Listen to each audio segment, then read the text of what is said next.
Alza bandiera!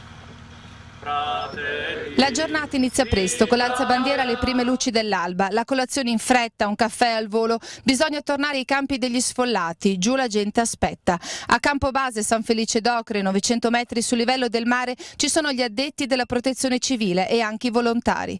Per loro la fatica non esiste, o almeno così sembra. Sorridono nel freddo di questa mattinata abruzzese. Sono qua da martedì, 4 giorni a preparare cibo, montare e smontare tende. Bastano 30 minuti e il villaggio è pronto.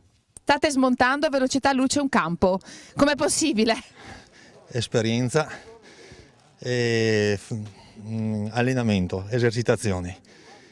Sono noiose, a volte le malediciamo, ma poi quando siamo sul campo ci portano a fare le cose in automatico. Sappiamo esattamente cosa sta facendo il nostro compagno, anche se non lo vediamo. Come facevamo senza di loro? Sarebbe stato impossibile, quindi mille ringraziamenti a tutti quanti. Purtroppo la casa è lesionata, quindi non sarà più agibile.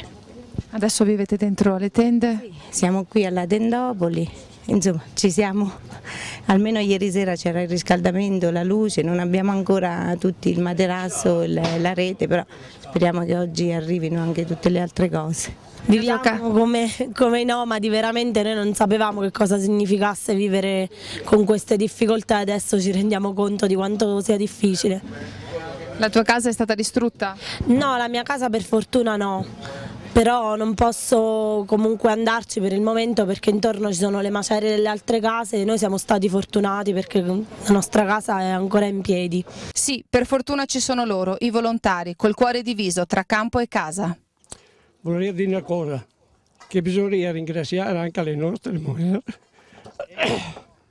che le lascia venire via così. Siamo pronti alla morte, siamo pronti alla morte.